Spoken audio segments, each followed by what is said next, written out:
Hello students, good morning everyone. My name is Nidhi Jain. Welcome to Sanskar valley academy. बेटा आज हम chapter 13 का हमने पढ़ लिया था पर्यायवाची शब्द. अब हम पढ़ रहे हैं आज विलोम शब्द.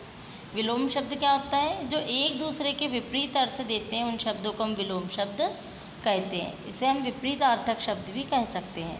जैसे ऊपर क्यों खड़े हो, नीचे आ जाओ. तो ये क्या है? ऊपर और नीचे एक दूसरे के विलोम, उल्टे अर्थ. इसी तरह यहाँ कुछ और उदाहरण दिए हुए हैं. देखिए, उचित का अनुचित, हिंसा का अहिंसा, मूक का वाचाल, सबल का निर्बल, सुपुत्र का कुपुत्र, संतोष का असंतोष, मीठा का कड़वा, ऊंच का नीच, आकाश का पाताल, रक्षक का भक्षक, संभव का असंभव, स्वाधीन का पराधीन, जय का पराजय, अनुज का अग्रज, वीर का कायर, शुभ का अशुभ, सुगंध का दुर्गंध. ये थे हमारे विलोम शब्द. एक दूसरे का उल्टा अर्थ देने वालों को हम विलोम शब्द कहते हैं. इसके बाद हम देखेंगे अनेकार्थी शब्द. अनेकार्थी शब्द जो होते हैं वो सेम उसके विपरीत होते हैं पर्यायवाची शब्द के.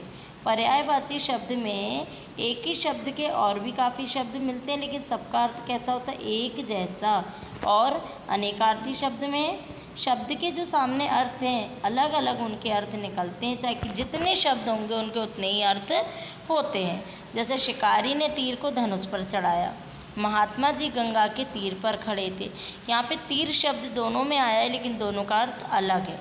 यहाँ पे धनुष वाले तीर की बात हो रही है, बाण की बात हो रही है, और यहाँ पर तीर में किनारा की बात हो रही है. यानी शब्द एक ही है लेकिन दोनों का अर्थ अलग अलग है. तो जिन शब्दों के एक से ज़्यादा अर्थ होते हैं उन्हें हम अनेकार्थी शब्द कहते हैं. देखिए, जैसे अर्थ का कारण, धन, मतलब. उत्तर का है जवाब, एक दिशा, बाद का. सूत का है धागा, सारथी, डोरी. नाग का है सांप, हाथी, बादल. पानी का है जल, इज्जत, चमक. व्यंजन का है वर्णमाला के अक्षर, पकवान, अंग. सिर्फ यहाँ पे जितने भी शब्द दिए हैं उनके सभी के अर्थ अलग अलग हैं. अर्थ का मतलब अर्थ तो है ही, कारण भी हो सकता है, कारण अलग जगह यूज़ होता है, धन अलग होता है, मतलब अलग होता है. यानी कि इसके जितने शब्द हैं उतने ही अर्थ होते हैं. ये सेम पर्यायवाची का उल्ट अपोजिट होता है. अब देखेंगे हम अनेक शब्दों के लिए एक शब्द. अनेक शब्दों के लिए एक शब्द मतलब ज़्यादा शब्दों की जगह हम केवल एक शब्द का प्रयोग करें. यानी अपनी बात को कम से कम शब्दों में कहना भी एक कला होती है.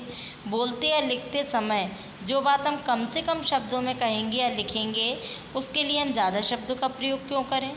कम से कम शब्दों में कही हुई बात हमें सुंदर भी होती है और प्रभावशाली भी लगती है. जैसे नीति से संबंधित अकेला नैतिक वर्ड बोलेंगे तो भी हमारा यही अर्थ निकलेगा. धर्म से संबंधित धार्मिक, श्रम करने वाला श्रमिक, पीतल कांसे आदि धातुओं के बर्तन बनाने वाला कसेरा या ठठेरा, पुराने ज़माने का प्राचीन, गुप्त बातों का पता लगाने वाला गुप्तचर, फूल रखने का पात्र फूलदान, मसाले रखने का पात्र मसालादान, नमक रखने का पात्र नमकदानी. जो कहा गया है कथित, जो चित्र बनाता है चित्रकार, जो आदर करने की योग्य है आदरणीय, मिट्टी के बर्तन बनाने वाला कुम्हार. अब हम ये तो कहेंगे नहीं कि यह व्यक्ति मिट्टी के बर्तन बनाने वाला है, अच्छा नहीं लगेगा. ये व्यक्ति कुम्हार है तो उसको सुनने में भी अच्छा लगेगा, और ऐसा बोलेंगे मिट्टी के बर्तन बनाने वाला व्यक्ति है तो ना हमें कहने में अच्छा लगेगा और ना उसको सुनने में. इसलिए हमें अनेक शब्दों के स्थान पर एक शब्द का ही प्रयोग करना चाहिए, जिससे हमारा वाक्य सुंदर बन जाता है. सबको समझ में आया? जितना मैंने टिक लगाया है वो ऐसे वन में आना है. प्लीज़ इसको फेयर कॉपी में लिख के लर्न कर लीजिएगा. थैंक यू बेटा.